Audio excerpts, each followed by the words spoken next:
¿Qué harías si el hombre más poderoso de tu país te pidiera ser su amante? Si te dijera que te daría todo lo que quisieras a cambio de tu silencio. Si te prometiera protección, dinero, fama, pero nunca tu nombre junto al suyo en público, ¿dirías que sí?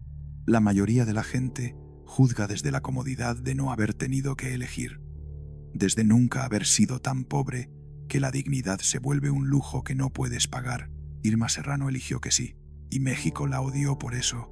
La llamaron prostituta, aprovechada, trepadora, destruye hogares, vergüenza nacional. Pero cuando él murió, cuando ya no podía defenderse, ella publicó las cartas, 50 años guardadas, cada palabra que él le escribió, cada súplica, cada confesión, cada momento de debilidad.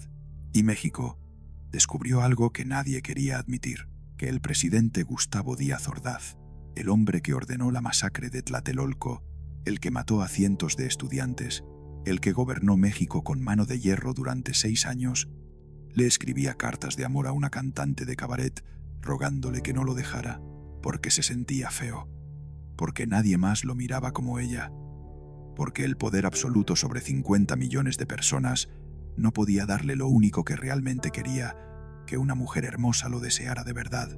Hoy vas a descubrir 3 cosas que casi nadie sabe sobre Irma Serrano. Si te quedas hasta el final, vas a escuchar la tercera revelación y te va a cambiar la percepción de México. Suscríbete ahora porque estas historias las bajan y desaparecen. Primero, las cartas. Las palabras exactas que Díaz Ordaz escribió, cómo un presidente se rebajaba ante su amante, cómo pedía perdón por ser feo, cómo buscaba absolución por Tlatelolco en sus brazos. Segundo, la noche que la sacaron a patadas de los pinos, lo que pasó cuando Irma se presentó sin invitación a una cena oficial, mientras la esposa del presidente estaba ahí, mientras los embajadores miraban, cómo los guardias la arrastraron por el pasillo mientras ella gritaba su nombre, y por qué él no salió a defenderla. Y tercero, lo que Irma confesó 3 días antes de morir, la verdad que guardó durante medio siglo, lo que realmente sintió por ese hombre, si fue amor o conveniencia, si lo usó o si él la usó, o si fueron ambas cosas al mismo tiempo. Te voy a avisar cuando llegue cada revelación, pero antes necesitas entender de dónde vino esta mujer, porque la historia no empieza en Los Pinos. Empieza en un pueblo olvidado de Chiapas, donde una niña aprendió que la pobreza no es romántica, es humillación. 9 de diciembre de 1933. Comitán de Domínguez, Chiapas. Un pueblo colonial perdido en la frontera con Guatemala, tan cerca de Centroamérica que la gente hablaba con acento que no sonaba completamente mexicano. Irma Serrano nació en una familia de clase media que se desmoronó antes de que ella cumpliera 10 años. Su padre era un hombre trabajador que perdió todo en malos negocios. Su madre era una mujer religiosa que rezaba el rosario cada noche pidiendo milagros que nunca llegaron. Irma creció viendo la pobreza acercarse como una sombra inevitable, viendo cómo su familia vendía los muebles uno por uno para poder comer, viendo cómo sus hermanos dejaban la escuela para trabajar, viendo cómo el orgullo de su padre se convertía en amargura, y aprendió algo que marcaría el resto de su vida. La pobreza no es romántica. La pobreza es humillación. La pobreza es hambre. La pobreza es ver a tu madre llorando porque no tiene para comprar frijoles. Y Irma juró que nunca jamás volvería a ser pobre. No importaba lo que tuviera que hacer. No importaba a quién tuviera que usar. No importaba cuántos enemigos se hiciera. Nunca más. A los 15 años, Irma era una muchacha alta, de caderas anchas, ojos felinos y una personalidad que llenaba cualquier habitación. No era bonita según los estándares convencionales. No tenía la cara delicada de las actrices de cine. No tenía la piel clara que la sociedad mexicana adoraba, pero tenía algo más poderoso. Tenía presencia. Tenía fuego. Tenía una forma de mirarte que te hacía sentir que eras el único hombre en el mundo, o el más insignificante, dependiendo de su humor. Y tenía una voz grave, ronca, poderosa. Una voz que salía de algún lugar profundo de su pecho, como un rugido. Por eso después le pusieron la tigresa, porque cuando cantaba rugía. A los 16 años tomó una decisión. Se iba a la Ciudad de México, sola, sin dinero, sin contactos, con apenas una maleta y un sueño que todos en Comitán le dijeron que era imposible. Quería ser artista, cantante, actriz, famosa. Quería ver su nombre en luces. Quería que todo México supiera quién era Irma Serrano, y lo logró.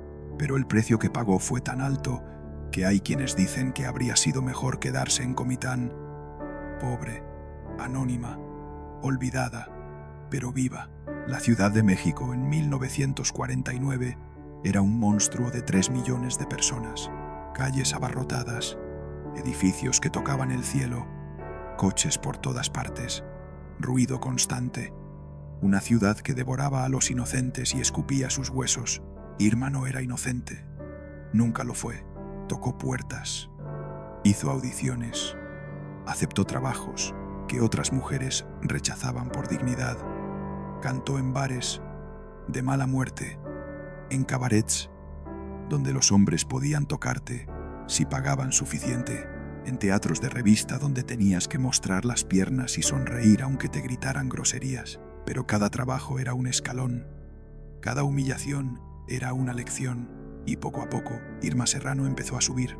Compartía cuartos de vecindad con otras 5 mujeres, dormía en un colchón en el suelo, comía tortillas con sal cuando no había dinero para nada más. Había noches en las que se acostaba con el estómago vacío, escuchando los ronquidos de sus compañeras de cuarto, preguntándose si había cometido el error más grande de su vida. Pero cuando amanecía se levantaba, se pintaba los labios con el único lápiz labial que tenía, rojo como la sangre, se ponía el único vestido decente que no estaba rasgado y salía a tocar puertas otra vez, porque rendirse significaba volver a Comitán. Y volver a Comitán significaba admitir que todos los que le dijeron que fracasaría tenían razón. Y eso era algo que Irma Serrano nunca haría. En 1952, a los 19 años, consiguió su primer papel en una película. Era tan pequeño que ni siquiera aparecía su nombre en los créditos. 3 líneas de diálogo, 20 segundos en pantalla, pero era cine. Y el cine era importante porque el cine era la forma más rápida de ser famosa en el México de los años 50. La televisión apenas estaba empezando. La radio era popular pero invisible. Pero el cine te ponía en una pantalla de 10 metros de alto en salas oscuras, llenas de gente que no tenían nada más que hacer que mirarte. Irma entendió algo que muchos actores nunca entienden. En el cine no importa tanto que tan bien actúes. Importa qué tan imposible de ignorar seas. Y ella era imposible de ignorar. Cuando aparecía en pantalla, aunque fuera por segundos, los ojos del público se iban hacia ella. Había algo magnético, algo peligroso, algo sexual de una manera que el cine mexicano no había visto mucho. Siguió consiguiendo papeles pequeños, películas olvidables que nadie recuerda. Pero cada papel era más grande que el anterior, más líneas, más tiempo en pantalla, más oportunidades de que los productores la notaran. En 1958 conoció a un hombre que cambiaría su carrera, Rafael Valedón, director, productor, uno de los más importantes del cine nacional. La vio actuar en una película menor y vio potencial, no para papeles de heroína. México ya tenía suficientes heroínas dulces y sufridas. Vio potencial para algo diferente, para la mujer peligrosa, la villana, la que destruye a los hombres, la devoradora. Le ofreció el papel protagónico en una película que se llamaría La Tigresa. El guión era simple. Una mujer salvaje que vive en la selva, que no conoce la civilización, que es mitad mujer, mitad animal, que seduce a los hombres que llegan a la selva buscando oro y los destruye. Era explotación pura. Cine de segunda, el tipo de película que los críticos despreciarían, pero Irma dijo que sí, porque entendía que este papel podría hacer por ella lo que ningún papel serio haría. La haría inolvidable. La filmación fue en la selva de Veracruz, calor insoportable, mosquitos que te comían vivo, serpientes, tarántulas, condiciones que harían que cualquier actriz de Televisa huyera corriendo. Irma no se quejó ni una vez. Hizo todas sus escenas, incluyendo las escenas donde tenía que vestir pieles de animal que apenas cubrían su cuerpo, incluyendo las escenas donde tenía que pelear con hombres, incluyendo las escenas donde tenía que rugir como un animal, y cuando rugía, la selva entera parecía escucharla. La Tigresa se estrenó en 1965. Los críticos la destrozaron, la llamaron vulgar, ordinaria, explotación. Dijeron que Irma Serrano no sabía actuar, que solo sabía mostrar el cuerpo, que era una vergüenza para el cine nacional, y el público llenó los cines durante meses. Semanas y semanas de funciones agotadas. La gente iba a ver a esa mujer que rugía en la pantalla, que se movía como si las reglas normales de comportamiento no aplicaran para ella, que miraba a la cámara como si estuviera retando a quien la miraba. Irma Serrano se convirtió en la Tigresa para siempre. El apodo se le quedó pegado como una segunda piel, y ella lo adoptó con orgullo, porque entendía el poder de tener una marca, de ser reconocible con una sola palabra. Las ofertas empezaron a llover, más películas, más papeles de mujer peligrosa, más oportunidades de ser esa presencia magnética que llenaba la pantalla, pero Irma quería más. Las películas pagaban bien, le daban fama, pero había un límite a cuánto podías ganar como actriz, especialmente como actriz de películas de explotación. Los productores te pagaban lo mínimo posible porque sabían que podían reemplazarte, así que Irma también siguió cantando. Los palenques, esos espacios semicirculares donde se presentan las peleas de gallos y donde entre pelea y pelea suben artistas a cantar para el público borracho, eran lugares duros, difíciles, peligrosos a veces, pero pagaban bien, y si lograbas conquistar a ese público, tenías trabajo garantizado para siempre, porque el público del palenque es leal. Si les gustas, te siguen a donde vayas, y a Irma les gustaba, no porque cantara particularmente bien. Había cantantes con voces técnicamente mejores, pero ninguna tenía su presencia. Ninguna se paraba en medio del ruedo como si fuera su reino. Ninguna miraba a esos hombres borrachos directamente a los ojos y los hacía sentir pequeños y deseosos al mismo tiempo. Cantaba rancheras, las mismas que cantaban todos, pero las cantaba diferente, con rabia, con dolor, con una sexualidad que estaba apenas contenida. Y en 1968, esa declaración llegó a oídos del hombre más poderoso de México. Gustavo Díaz Ordaz había asumido la presidencia en diciembre de 1964. Era un abogado poblano, serio, conservador, católico devoto, casado con Guadalupe Borja, una mujer de buena familia. Tenía 3 hijos, una imagen pública de rectitud moral y disciplina. Pero Díaz Ordaz tenía un secreto que pocos conocían. Se sentía profundamente feo, y era feo según los estándares convencionales. Orejas grandes que sobresalían de su cabeza, nariz prominente, ojos saltones que lo hacían parecer perpetuamente sorprendido, mandíbula débil, complexión delgada y desgarbada. Los caricaturistas se divertían dibujándolo. Lo comparaban con un sapo, con un insecto, con cualquier cosa menos con un hombre guapo. Y aunque era el presidente de México, aunque tenía poder absoluto sobre millones de personas, no podía cambiar su cara, porque el poder puede darte muchas cosas. Puede darte dinero, respeto, miedo, obediencia, pero no puede darte belleza. Y Díaz Ordaz había pasado toda su vida siendo el hombre feo, el niño al que las niñas no volteaban a ver, el joven al que rechazaban en los bailes, el hombre que tuvo que conformarse con un matrimonio arreglado con una mujer que lo respetaba, pero que probablemente no lo deseaba. Y entonces, una noche de 1968, fue a un palenque. Oficialmente era una visita de trabajo. El palenque era propiedad de un empresario importante que había contribuido a su campaña. Tenía que hacer acto de presencia, pero fue sin el protocolo presidencial completo, sin la comitiva de reporteros, sin las cámaras, vestido como civil, casi anónimo, y vio a Irma Serrano en el escenario. Ella cantaba con un vestido ajustado que marcaba cada curva de su cuerpo. Se movía con una sensualidad que rozaba lo obsceno, Miraba al público como si cada hombre ahí fuera suyo si ella lo decidiera, y cuando sus ojos se cruzaron con los de Díaz Ordaz, algo pasó. Ella no supo quién era en ese momento. Solo vio a un hombre mayor, poco atractivo. Deseo, necesidad, hambre. Cuando terminó su presentación, bajó del escenario y él la estaba esperando. Se presentó, no como el presidente, como Gustavo. Ella supo inmediatamente quién era. Todo México conocía esa cara.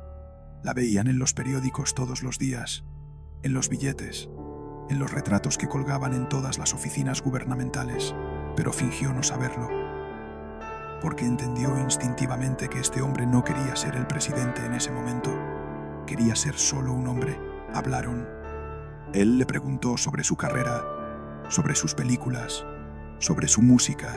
Ella respondió con el encanto calculado que había perfeccionado durante años, el encanto que hacía que los hombres se sintieran especiales, interesantes, deseados. Díaz Ordaz le pidió su número de teléfono. Ella se lo dio y 3 días después llamó. Quería verla otra vez, no en un lugar público, en privado. Había un departamento discreto que el gobierno usaba para reuniones confidenciales. Podían encontrarse ahí. Irma entendió exactamente lo que significaba esa invitación.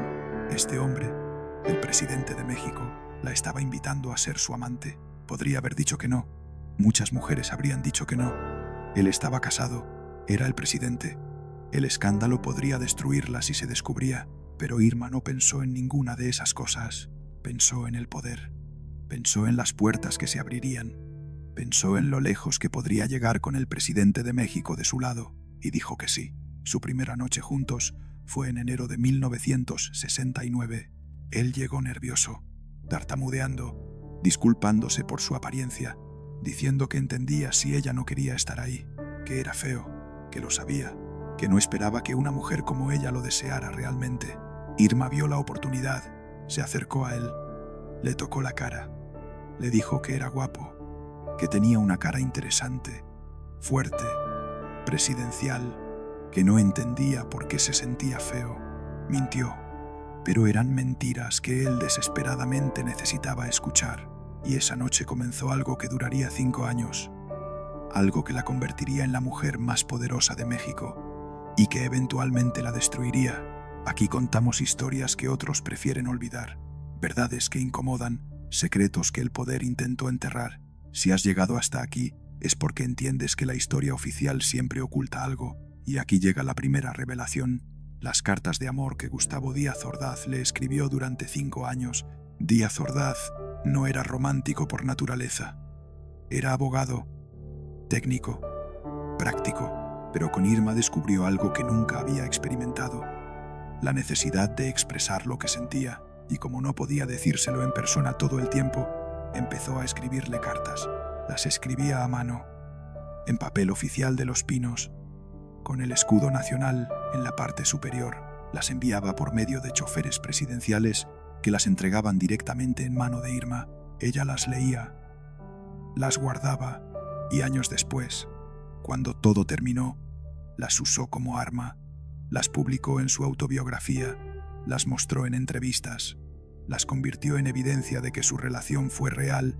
La primera carta que se conoce públicamente está fechada el 15 de enero de 1969. Dice así: Irma mía, anoche no pude dormir pensando en ti, en tu voz que me persigue incluso cuando estás lejos, en tus ojos que me miran como si pudieras ver dentro de mí cosas que yo mismo no veo. Nadie me ha mirado así nunca. Mi esposa me mira con respeto. Mis hijos me miran con miedo. El gabinete me mira esperando órdenes. El país entero me mira esperando que tenga respuestas. Pero tú me miras como si fuera un hombre. Solo un hombre. No el presidente. No el poder. Solo Gustavo. Y eso es algo que no sabía que necesitaba hasta que te conocí. Te necesito. No sé si eso es amor o locura. Probablemente ambos. Tuyo, Gustavo. Esa carta revela todo sobre la naturaleza de su relación. Díaz Ordaz no la amaba porque fuera bella. La amaba porque lo hacía sentir humano. Porque en un mundo donde todos lo veían como el cargo que ocupaba, ella lo veía como el hombre que era, o al menos fingía verlo así. Y para un hombre como Díaz Ordaz, Eso era más valioso que cualquier otra cosa. Las cartas continuaron. En febrero escribió sobre la soledad del poder. Irma, hoy tomé decisiones que afectarán a millones de personas. Firmé presupuestos, aprobé leyes, ordené acciones que cambiarán el curso de este país. Y cuando terminé, me senté solo en mi oficina y pensé, ¿para qué? ¿Para qué todo esto si no tengo con quién compartirlo realmente? Mi esposa no entiende nada de lo que hago. Le cuento sobre las sesiones del gabinete y sus ojos se pierden. Le explico los problemas del país y asiente sin comprender. Llevo 25 años casado con una mujer que me respeta, pero que no me conoce. Y entonces pienso en ti, en cómo cuando te cuento las mismas cosas, tus ojos se iluminan. Haces preguntas inteligentes, entiendes las complejidades, ves los matices. Hablar contigo es como hablar con alguien que está en mi nivel intelectual, y eso es algo que no sabía cuánto necesitaba. Eres más que mi amante, eres mi confidente, mi consejera, mi escape. No sé qué haría sin ti. Tuyo completamente.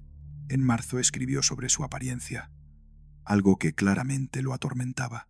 Irma, ayer vi una caricatura en un periódico. Me dibujaron como un sapo. No es la primera vez. No será la última. He pasado toda mi vida sabiendo que soy feo. De niño, los otros niños se burlaban. De joven, las mujeres me rechazaban. De adulto tuve que conformarme con un matrimonio que se arregló más por conveniencia que por amor. Y ahora soy presidente. Tengo poder absoluto. Puedo ordenar que cierren ese periódico. Puedo hacer arrestar al caricaturista. Puedo prohibir que me dibujen así. Pero no puedo cambiar mi cara. El poder no puede hacer eso. Y entonces llegas tú y me tocas la cara con ternura y me dices que soy guapo. Y aunque sé que mientes, necesito esa mentira. La necesito más que el aire que respiro, porque me hace sentir que tal vez, solo tal vez, no soy el monstruo que veo en el espejo. Gracias por mentirme tan bellamente. Tuyo, el sapo que se convierte en príncipe, solo cuando estás cerca. Esa carta es devastadora. Un hombre con poder absoluto sobre 50 millones de personas, reducido a agradecer las mentiras de su amante. En junio de 1969 escribió sobre los estudiantes, sobre el movimiento que estaba creciendo, sobre las decisiones que tendría que tomar. Irma, el país está inquieto. Los estudiantes protestan. Quieren cambios que no puedo darles sin destruir todo el sistema.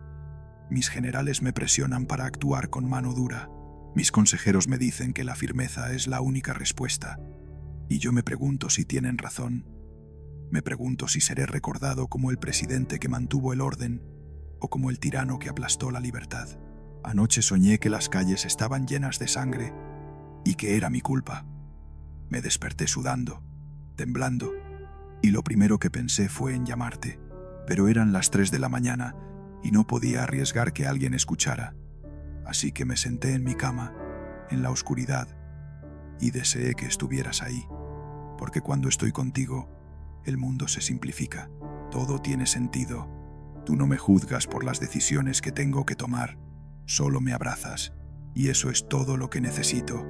Te amo, sé que no debería, sé que esto está mal, sé que traiciono a mi esposa, a mi familia, a los valores que predico, pero te amo. Y no sé cómo parar. Tuyo desesperadamente, Gustavo. Esa carta está fechada 3 meses antes de la masacre de Tlatelolco, 3 meses antes de que Díaz Ordaz ordenara al ejército disparar contra estudiantes desarmados, 3 meses antes del crimen que definiría su presidencia y su legado. Y ya sabía lo que venía. Ya sabía que tendría que ordenar violencia. Ya sabía que habría sangre. Y buscaba consuelo en los brazos de Irma Serrano. Después de Tlatelolco, las cartas cambiaron de tono. Se volvieron más oscuras, más desesperadas. En noviembre de 1968 escribió: Irma, lo hice, ordené que dispararan. Murieron no sé cuántos. Los reportes varían. Decenas, tal vez cientos. Jóvenes que tenían toda la vida por delante. Y yo ordené que los mataran. Me dicen que no tuve opción, que era necesario, que salvé al país del caos. Pero cuando cierro los ojos, veo sus caras, sus cuerpos en el suelo, la sangre en la Plaza de las Tres Culturas, y sé que la historia no me perdonará. Sé que cuando muera esto es lo que recordarán, no los hospitales que construí, no las carreteras, no el crecimiento económico, solo la sangre. Necesito verte. Necesito que me digas que no soy un monstruo. Necesito que me hagas olvidar aunque sea por unas horas. Tuyo, el asesino que te ama. Irma guardó esa carta, como guardó todas las demás. Y décadas después, cuando las publicó, México entero pudo ver la mente de un hombre que ordenó una masacre y buscó absolución en los brazos de su amante. Las cartas continuaron hasta 1970, hasta el final de su presidencia, cada una más desesperada que la anterior. En su última carta conocida, escrita en noviembre de 1970, días antes de dejar Los Pinos, escribió algo profético. Irma, mi tiempo se acaba. En diciembre entregaré la presidencia a Echeverría. Volveré a ser solo un hombre, un expresidente que vivirá el resto de su vida con el peso de Tlatelolco. Sé lo que dirán de mí, sé lo que dirá la historia, y no puedo defenderme porque todo es cierto. Maté a esos estudiantes, di la orden, y ahora tengo que vivir con eso. Pero quiero que sepas algo. Los únicos momentos en que me sentí vivo durante estos 6 años fueron los momentos contigo. El resto fue solo sobrevivir, solo hacer lo que tenía que hacer, solo ser el presidente que el país necesitaba. Aunque me odiaran por ello, contigo era diferente. Contigo podía ser solo Gustavo, el hombre feo de Puebla que tuvo la suerte de encontrar a una mujer extraordinaria. No sé qué pasará con nosotros ahora, sin el poder, sin Los Pinos, sin la protección que mi cargo te daba. Pero quiero que sepas que estos 5 años fueron los mejores de mi vida. Y si tuviera que elegir entre ser presidente sin ti o ser nadie contigo, elegiría lo segundo. Gracias por amarme, o por fingir amarme tan bien que pude creerlo. Tuyo hasta que me muera, Gustavo. Esa fue la última carta. Díaz Ordaz dejó la presidencia el 1 de diciembre de 1970. Luis Echeverría asumió el poder y todo cambió para Irma Serrano, porque el nuevo presidente no tenía ningún interés en proteger a la amante de su predecesor. De hecho, tenía mucho interés en destruirla. Y aquí es donde la historia se vuelve más oscura, donde el verdadero precio que Irma pagó por amar al presidente se vuelve evidente. Pero antes necesitas entender algo sobre la naturaleza del poder en México. El PRI gobernó México durante 71 años, de 1929 a 2000. Durante ese tiempo, los presidentes eran casi monarcas, tenían poder absoluto durante 6 años, podían hacer lo que quisieran, y cuando terminaba su sexenio, todo ese poder desaparecía. El nuevo presidente borraba todo lo que había hecho el anterior. Era una forma de mantener el control, de asegurar lealtades, de dejar claro quién mandaba. Echeverría quería presentarse como un presidente diferente a Díaz Ordaz. Quería limpiar la imagen después de Tlatelolco. Y qué mejor símbolo de esa corrupción del régimen anterior que Irma Serrano, la vedette que había dormido con el presidente, que había vivido del dinero del pueblo, que representaba todo lo que estaba mal con el gobierno de Díaz Ordaz. Así que en 1971, apenas meses después de asumir, Echeverría dio una orden: destruyan a Irma Serrano. Y aquí llega la segunda revelación. La noche que la corrieron de Los Pinos a patadas, antes de que Díaz Ordaz dejara el poder, Irma tenía acceso total a Los Pinos. Entraba y salía como si fuera su casa. Los guardias la saludaban, el personal la conocía, tenía su propia habitación donde dejaba ropa, donde pasaba noches enteras. Era, en todo menos en nombre, la primera dama no oficial, pero había una línea que nunca cruzaba. Nunca aparecía en eventos oficiales, nunca se paraba junto a Díaz Ordaz en público.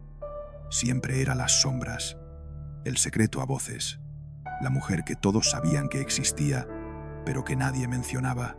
Eso la frustraba profundamente, porque Irma no era el tipo de mujer que se quedaba en las sombras. Así que en junio de 1970, 6 meses antes de que terminara el sexenio, tomó una decisión arriesgada. Había una cena oficial en Los Pinos, embajadores de varios países, ministros del gabinete, la élite política y social de México. Guadalupe Borja, la esposa de Díaz Ordaz, había organizado todo personalmente. Era su forma de marcar territorio, de recordarle a todos que ella era la primera dama legítima, que Irma era solo una distracción.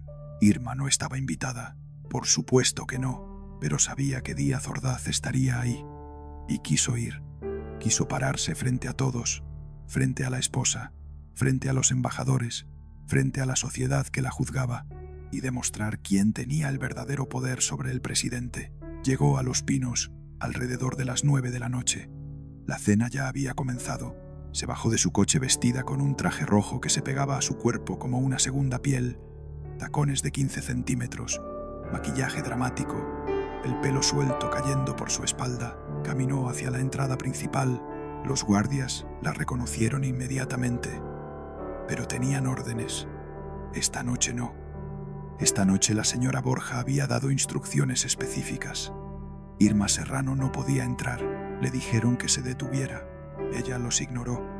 Siguió caminando. Ellos se pusieron frente a ella bloqueando el camino.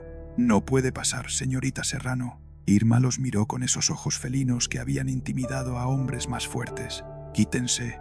Necesito ver al presidente. El presidente está ocupado. Quítense», o gritó. Y gritó: «Gustavo, Gustavo, estoy aquí». Dentro del comedor, a 50 metros de distancia, todos escucharon. Las conversaciones se detuvieron. Los tenedores quedaron suspendidos en el aire. Los embajadores se miraron entre sí confundidos. Guadalupe Borja se puso pálida y Díaz Ordaz se quedó inmóvil en su silla. Sabía que era Irma. Reconocería esa voz en cualquier lugar y supo que estaba a punto de enfrentar la peor humillación de su vida. Tenía dos opciones. Podía salir. Podía enfrentar a Irma.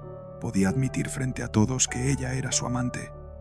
Podía defender su derecho a estar ahí. O podía quedarse sentado. Podía dejar que sus guardias la sacaran. Podía fingir que no la escuchaba. Podía sacrificarla para salvar su dignidad pública. Eligió la segunda opción. Guadalupe Borja le hizo una señal casi imperceptible al jefe de seguridad. Una inclinación de cabeza. Una mirada significativa. «Sáquenla». 4 guardias salieron del comedor. Caminaron rápidamente hacia la entrada. Irma seguía gritando: «Gustavo, sal, habla conmigo. No puedes ignorarme». Los guardias la rodearon. «Señorita Serrano, tiene que irse. No me voy hasta que hable con él. No le estamos preguntando». La agarraron de los brazos. 2 hombres de cada lado. Ella se resistió, pateó, se retorció, intentó liberarse, pero eran 4 hombres grandes entrenados para someter a quien fuera necesario. Y ella era una mujer de 37 años en tacones. No tenía oportunidad. La arrastraron por el pasillo. Ella gritó todo el camino: «Cobarde, eres un cobarde, Gustavo. Sal y dime a la cara que no significo nada para ti».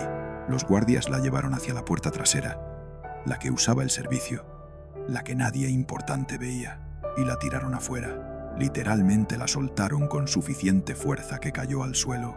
El vestido rojo se rasgó, los tacones se quebraron, el maquillaje se corrió con las lágrimas que no podía controlar. Irma Serrano, la tigresa, la mujer que rugía en las pantallas de cine, estaba en el suelo, humillada, destruida, mientras adentro, Díaz Ordaz seguía sentado en su silla, fingiendo que no había pasado nada, fingiendo que no escuchaba los gritos de la mujer que amaba, fingiendo que su corazón no se estaba rompiendo. Uno de los embajadores se atrevió a preguntar: «Señor presidente, ¿está todo bien?». Díaz Ordaz sonrió, una sonrisa falsa que no llegaba a sus ojos. «Todo está perfectamente bien. Solo una admiradora demasiado entusiasta. Ya se encargaron de ella».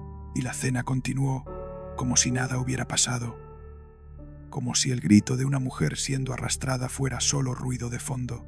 Irma se levantó del suelo, se limpió las lágrimas, se quitó los tacones rotos y caminó descalza hasta su coche. El chofer la vio llegar. Vio el vestido rasgado, vio el maquillaje corrido, vio la humillación en sus ojos y no dijo nada. Solo abrió la puerta. Ella subió y mientras el coche se alejaba de Los Pinos, miró hacia atrás, hacia ese palacio donde había pasado tantas noches, donde había sido amada y usada, donde había tocado el poder y había sido destruida por él. Y juró algo: si Díaz Ordaz podía fingir que ella no existía, ella haría que fuera imposible olvidarla. Y México la iba a odiar, pero nunca la iba a ignorar. Esa noche marcó el principio del fin de su relación con Díaz Ordaz.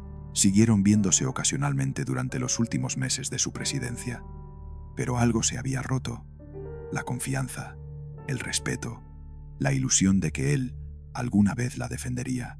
Y cuando Díaz Ordaz dejó Los Pinos en diciembre de 1970, también dejó a Irma. No hubo despedida formal, no hubo última conversación. Simplemente dejó de llamar, dejó de escribir cartas, dejó de existir en su vida, y ella quedó sola, sin protección, sin poder, vulnerable a los enemigos que había acumulado durante 5 años. Y tenía muchos enemigos. Guadalupe Borja la odiaba por razones obvias. Los políticos del PRI la odiaban porque representaba el escándalo. La sociedad conservadora la odiaba porque había roto todas las reglas. Y Luis Echeverría, el nuevo presidente, la odiaba porque era un símbolo del gobierno anterior. En marzo de 1971, 3 meses después de asumir la presidencia, Luis Echeverría convocó una reunión del Comité Ejecutivo Nacional del PRI. La agenda oficial era discutir estrategias políticas para el nuevo sexenio, pero había un punto no oficial, un punto que no aparecía en ningún documento. El problema: Irma Serrano. 5 miembros del comité estaban presentes. Sus nombres se conocen porque uno de ellos, décadas después, filtró los documentos a un periodista antes de morir. Los nombres no importan ahora, todos están muertos, pero lo que decidieron esa noche tuvo consecuencias que durarían 30 años. El argumento era simple: Irma Serrano representa todo lo que está mal con el gobierno de Díaz Ordaz. La corrupción, el abuso de poder, el escándalo. Si queremos que el pueblo crea que este es un gobierno diferente, tenemos que distanciarnos completamente de ese tipo de símbolos, y la mejor manera de distanciarnos es destruirlos. No basta con ignorarla, tenemos que hacer un ejemplo. Tenemos que mostrar que las consecuencias de vivir del poder son reales. Redactaron un documento, un memorándum interno que nunca se publicaría, que circularía solo entre las personas correctas. En ese documento daban órdenes específicas. Primera orden: Televisa no debe darle más contratos. Ya no aparecerá en programas de televisión, ya no será entrevistada. Su nombre no debe mencionarse en noticieros, excepto en contextos negativos. Segunda orden: los productores de cine que reciben financiamiento gubernamental no deben contratarla. Si lo hacen, perderán acceso a esos beneficios. Tercera orden: las estaciones de radio deben dejar de tocar sus canciones gradualmente para que no sea obvio. Pero en 6 meses, Irma Serrano debe desaparecer del radio. Cuarta orden: los palenques que reciben subsidios gubernamentales no deben contratarla. Los que sí la contraten enfrentarán inspecciones fiscales exhaustivas. Quinta orden: los periódicos deben publicar historias que la presenten de manera negativa. Historias sobre su relación con Díaz Ordaz, sobre cómo vivía del dinero del pueblo, sobre su inmoralidad. Sexta orden: cualquier empresario o productor que desafíe estas órdenes será considerado enemigo del gobierno, y sabemos cómo tratar a nuestros enemigos. El documento terminaba con una nota manuscrita de Echeverría: que el ejemplo de Irma Serrano les enseñe a otros lo que pasa cuando se confunde cercanía al poder con poder real. Ese documento se distribuyó a 50 personas clave: ejecutivos de Televisa, productores de cine, dueños de estaciones de radio, empresarios de palenques, directores de periódicos, y todos obedecieron, porque desobedecer significaba destruir sus propios negocios. En cuestión de semanas, Irma empezó a notar los cambios. Los contratos que tenía firmados fueron cancelados. Productores que la habían buscado desesperadamente dejaron de contestar sus llamadas. Su manager le decía que no entendía qué estaba pasando, pero ella lo entendía perfectamente. La estaban castigando. El gobierno la estaba borrando sistemáticamente, y no había nada que pudiera hacer. Bueno, casi nada. Si el poder intenta silenciarte, grita más fuerte. Si intentan borrarte, hazte inolvidable. Aquí no negociamos con quien calla la verdad. En septiembre de 1971, Irma publicó su primer libro, A calzón amarrado, una autobiografía brutal donde contaba todo: su infancia en Comitán, su llegada a la Ciudad de México, su carrera en el cine y la música, y sí, su relación con Gustavo Díaz Ordaz. No mencionaba su nombre directamente porque los abogados le advirtieron que eso sería legalmente peligroso, pero usaba sus iniciales, G.D.O. Describía Los Pinos con tanto detalle que era imposible no saber de qué estaba hablando. Citaba conversaciones palabra por palabra. Revelaba secretos que solo ellos dos conocían. México entero supo inmediatamente de quién hablaba. El libro causó el escándalo más grande que el país había visto en décadas. El gobierno intentó prohibirlo. Argumentaron que contenía información clasificada, que difamaba a un expresidente, que era obsceno y moralmente inaceptable. Los jueces, todavía controlados por el PRI, estuvieron de acuerdo. Ordenaron que se retirara de circulación, pero ya era tarde. Ya se habían vendido 200.000 copias. Ya estaba en las manos del público. Ya se pasaba de persona a persona como contrabando precioso. La gente lo leía en secreto, lo escondía de sus familias conservadoras, lo discutía en voz baja con amigos de confianza, porque era la primera vez que alguien contaba la verdad sobre el poder en México, sobre cómo los presidentes usaban su cargo, sobre lo que pasaba realmente en Los Pinos, sobre la hipocresía de hombres que predicaban moralidad mientras tenían amantes. Díaz Ordaz leyó el libro. Quienes lo conocían dijeron que lo destrozó, que reconoció cada escena, cada conversación, cada momento íntimo que Irma había convertido en entretenimiento público. Llamó a Irma una sola vez después de la publicación. Le preguntó por qué lo había hecho, por qué había expuesto algo que había sido privado, sagrado, suyo. Ella le dio una respuesta simple: porque me dejaste sola, porque me humillaron mientras tú te quedabas sentado, porque me prometiste que siempre me protegerías, y la primera vez que importó, no hiciste nada. Él no tuvo respuesta para eso, porque era verdad. Colgó el teléfono y nunca volvieron a hablar. Díaz Ordaz murió el 15 de julio de 1979. Tenía 68 años.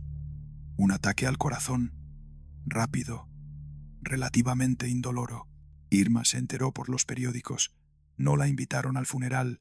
No habría ido aunque la hubieran invitado, pero la noche que murió, se sentó sola en su departamento con una botella de tequila y lloró, no por el presidente, por Gustavo, el hombre feo que la había amado a su manera imperfecta, el hombre que le había dado poder y luego se lo había quitado, el hombre que había sido cobarde cuando ella necesitaba que fuera valiente. Lloró por lo que pudo haber sido y nunca fue.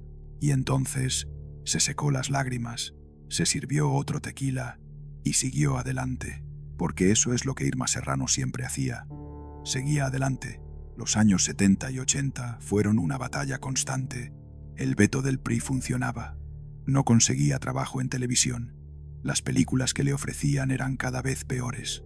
Producciones baratas, papeles pequeños, dinero miserable. Las estaciones de radio habían dejado de tocar sus canciones casi completamente. Una generación entera creció sin saber quién era Irma Serrano. Los palenques seguían contratándola porque el público de Palenque no obedece órdenes del gobierno, pero eran cada vez menos y pagaban cada vez peor. Irma vio cómo su dinero desaparecía, cómo las propiedades que había comprado tenían que venderse una por una, cómo los lujos a los que se había acostumbrado se convertían en memorias, pero se negaba a rendirse, se negaba a desaparecer, se negaba a darle al gobierno la satisfacción de verla destruida. En 1976 hizo algo completamente inesperado. Se postuló para senadora por Chiapas, su estado natal. Sí, el mismo partido que la estaba destruyendo. Era una jugada brillante, porque el PRI no podía rechazarla abiertamente. Se presentaban como un partido democrático, como un partido del pueblo. Si le decían que no podía postularse, admitían que la perseguían, así que tuvieron que aceptarla. Y entonces hicieron todo lo posible para sabotear su campaña. Le negaron financiamiento, le negaron acceso a los medios del partido, Pusieron obstáculos burocráticos, intentaron que no apareciera en las boletas, pero Irma peleó cada batalla, demandó, y eventualmente, después de meses de lucha, su nombre apareció en la boleta. Hizo campaña como solo ella sabía. Llegaba a los pueblos en helicóptero, una entrada dramática que la gente nunca olvidaba. Bajaba vestida completamente de blanco, como un ángel o como una novia, dependiendo de cómo la quisieras ver. Cantaba rancheras en las plazas, su voz llenando el espacio, recordándole a la gente por qué había sido famosa. Besaba bebés, abrazaba abuelas, bailaba con los hombres, coqueteaba con todos, prometía carreteras, escuelas, hospitales, agua potable, electricidad. Todas las cosas que los políticos siempre prometen y nunca cumplen, y la gente la amaba, no porque creyeran que cumpliría sus promesas, porque era entretenimiento, porque era diferente, porque en una elección aburrida llena de hombres en traje diciendo lo mismo, ella era un espectáculo. El día de la elección, Irma ganó por un margen aplastante, 65% de los votos, una victoria tan grande que ni siquiera el PRI pudo fingir que era cercana. Irma Serrano se convirtió en senadora de la República Mexicana, la primera vedette, la primera actriz de cabaret, la primera mujer con ese pasado escandaloso en llegar al Senado, y el PRI tuvo que tragársela, tuvo que sentarla en el Senado, tuvo que darle voz y voto, tuvo que fingir que la respetaban. Irma usó esa plataforma exactamente como esperabas. Votó en contra de la línea del partido, criticó públicamente a los líderes, denunció la corrupción, dijo exactamente lo que pensaba, sin importarle las consecuencias. Durante 2 años fue la senadora más controversial de México, la que daba las mejores entrevistas, la que generaba los mejores titulares, la que hacía temblar a los dinosaurios del PRI.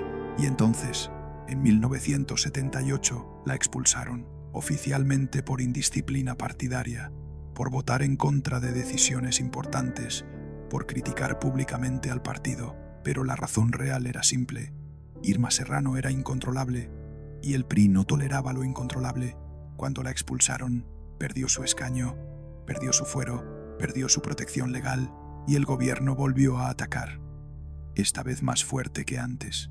Le congelaron cuentas de banco, argumentaron irregularidades fiscales que nunca aprobaron, le quitaron su pasaporte, dijeron que tenía deudas con el SAT. Cuando intentaba salir del país, agentes de migración la detenían en el aeropuerto. No puede viajar, señorita Serrano. Órdenes de arriba. Irma Serrano se convirtió en prisionera de México, no en una cárcel con barrotes. En todo el territorio nacional no podía salir, no podía escapar. Pasó 18 años sin poder viajar al extranjero, 18 años viendo cómo las oportunidades internacionales desaparecían, cómo otros artistas mexicanos conquistaban mercados en Estados Unidos, en Europa, en Sudamérica, mientras ella estaba atrapada.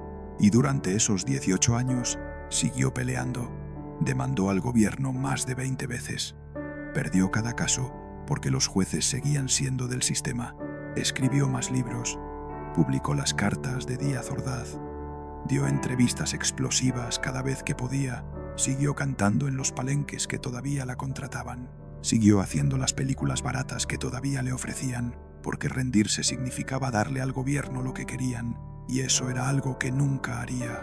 En el año 2000, México cambió. El PRI perdió la presidencia por primera vez en 71 años.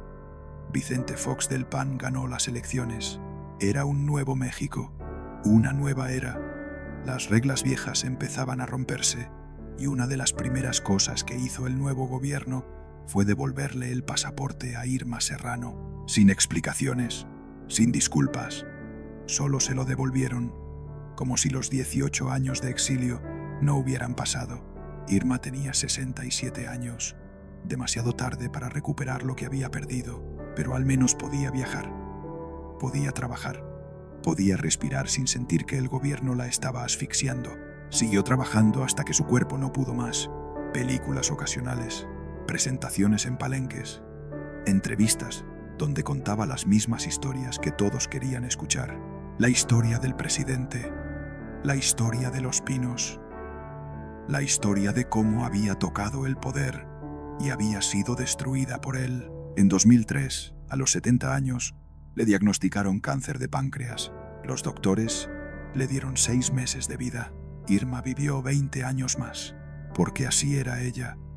Incluso la muerte tenía que esperar. Luchó contra el cáncer con la misma ferocidad con que había luchado contra todo en su vida.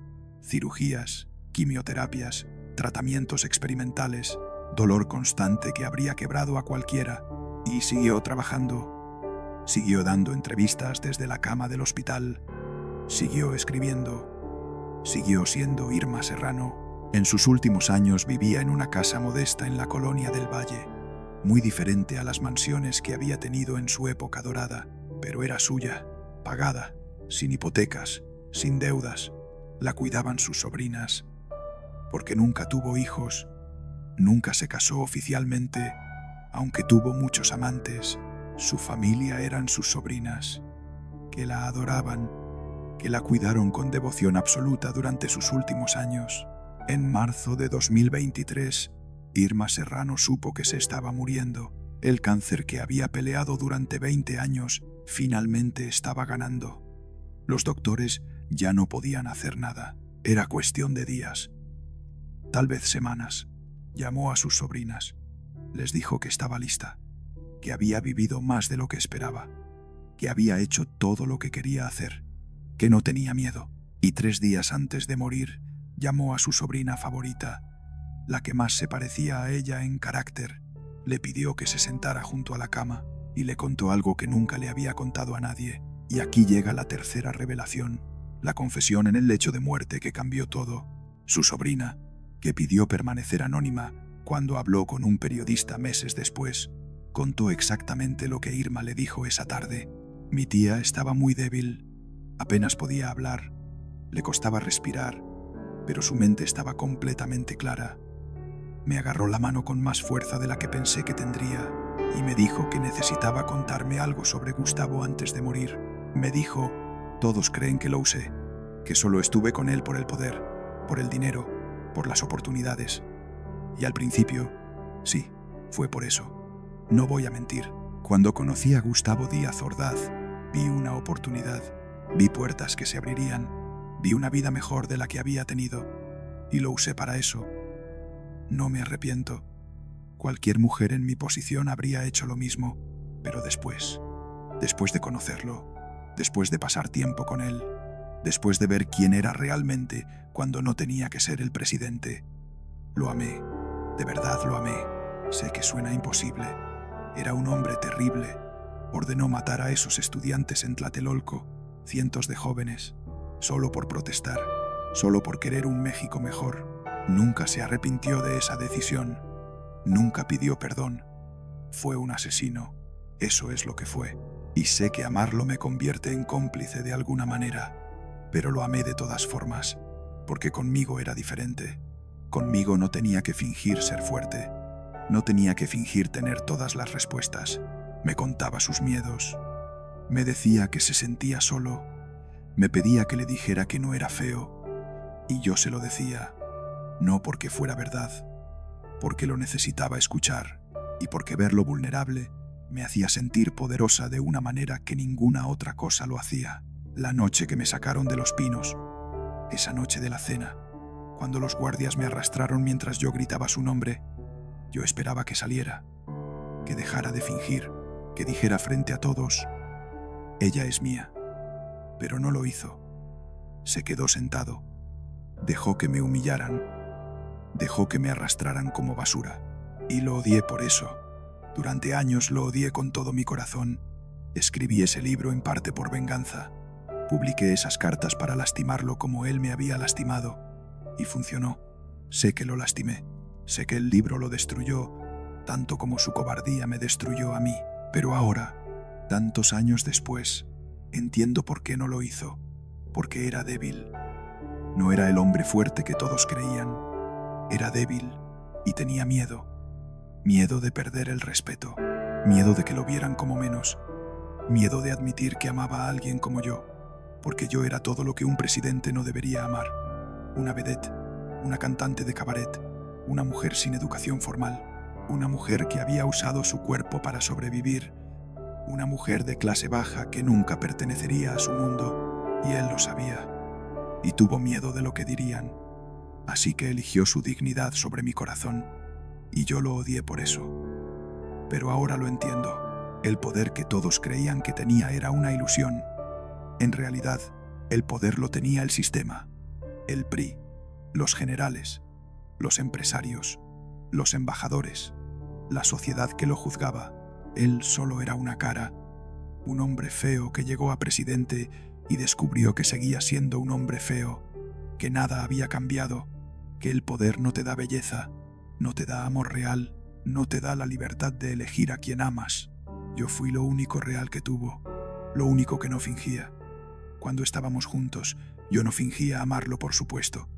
Lo amaba a pesar de su puesto, a pesar de lo que había hecho, a pesar de lo que era, y eso era algo que ni su esposa, ni sus hijos, ni nadie le dio nunca. Su esposa lo respetaba, pero no lo amaba. Sus hijos le tenían miedo. Los políticos lo adulaban, pero lo despreciaban en privado. Yo era la única persona en su vida que lo veía completamente, y lo aceptaba de todas formas. Y eso vale algo, aunque te destruya, aunque te cueste todo, aunque termines sola y arruinada, vale algo haber sido amada de verdad y haber amado de verdad. Cuando murió, fui a su funeral. No me acerqué, me quedé atrás, entre la multitud donde nadie me viera, pero necesitaba estar ahí, necesitaba verlo irse, necesitaba cerrar ese capítulo, y lloré. No por el presidente, por Gustavo, por el hombre feo que me amó de la única manera que sabía, por el cobarde que no tuvo el valor de defenderme, por el asesino que en mis brazos era solo un hombre asustado. He vivido 89 años, he amado a muchos hombres, he sido amada por muchos, pero ninguno como él, porque ninguno me dio tanto y me quitó tanto, porque ninguno me hizo sentir tan poderosa y tan impotente, porque ninguno me destruyó tan completamente mientras me amaba tan profundamente. Si pudiera volver atrás, lo haría todo otra vez. El escándalo, la humillación, la destrucción, todo, porque esas cartas que publiqué, ese libro que escribí, esa venganza que tomé, no fue solo venganza, fue mi forma de mantenerlo vivo, de asegurarme de que la gente recordara que existimos, que amamos, que fuimos reales. El PRI quería borrarme, querían que desapareciera, querían que el escándalo se olvidara, pero no pudieron, porque me negué a desaparecer, me negué a callarme, me negué a fingir que no había pasado, y funcionó. México me odió, me amó, me juzgó, me admiró, pero nunca me ignoró, ni por un segundo, y ahora que me estoy muriendo, puedo decir que valió la pena. Cada batalla, cada humillación, cada año de exilio, cada peso que perdí, cada enemigo que hice, valió la pena, porque viví, de verdad viví, no sobreviví, no me conformé, no me escondí, viví a todo volumen, sin disculpas, sin arrepentimientos, y cuando me muera, cuando finalmente me vaya, quiero que sepas algo, quiero que se lo digas a quien pregunte. Irma Serrano amó a Gustavo Díaz Ordaz, a pesar de todo, a pesar de lo que era, a pesar de lo que hizo. Lo amó, y él la amó, a su manera cobarde e imperfecta. La amó, y eso es lo único que importa al final, no el escándalo, no las cartas, no los libros, no la política, solo el amor. Eso es lo que su sobrina contó. Palabras textuales según ella. 3 días después, el 4 de marzo de 2023, Irma Serrano cerró los ojos y no volvió a abrirlos. Murió en paz, rodeada de familia, sin dolor, sin miedo, sabiendo exactamente quién había sido, y México cumplió su deseo hasta el final. El funeral fue un espectáculo como todo lo que Irma hacía. Cientos de personas, mariachis tocando sus canciones, actores llorando, políticos dando declaraciones, periodistas filmando todo, todos queriendo ser parte de su historia. Ahora que estaba muerta, ahora que ya no era peligrosa, fue enterrada en el Panteón Jardín con una lápida simple que dice solo su nombre y sus fechas. Nada más, porque no necesitaba nada más. Su vida hablaba por sí misma. El gobierno de Chiapas envió una corona de flores. El mismo gobierno que la había exiliado, que le había quitado el pasaporte, que la había tratado como enemiga. Ahora querían reclamarla como hija ilustre. La ironía no se le habría perdido a Irma.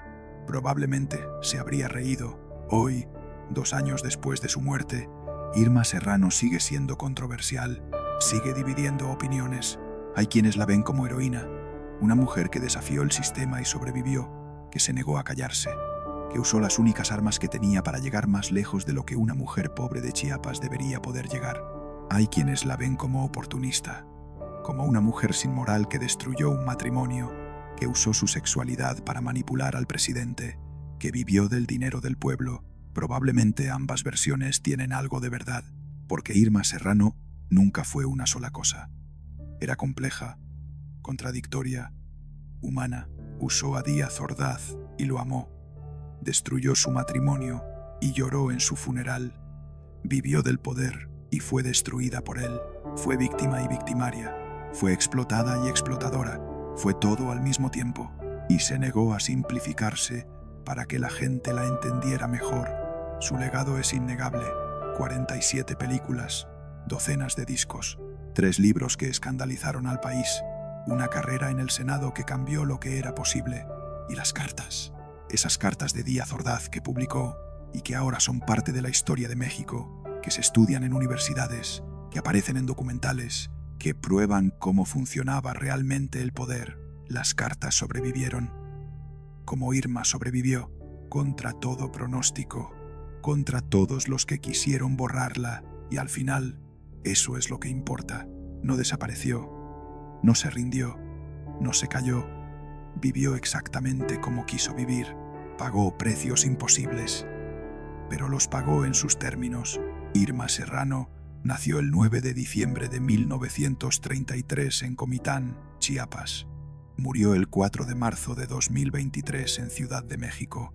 89 años de vida que llenó hasta reventar, y su última confesión, revelada por su sobrina, cambia todo, porque durante décadas la narrativa fue simple.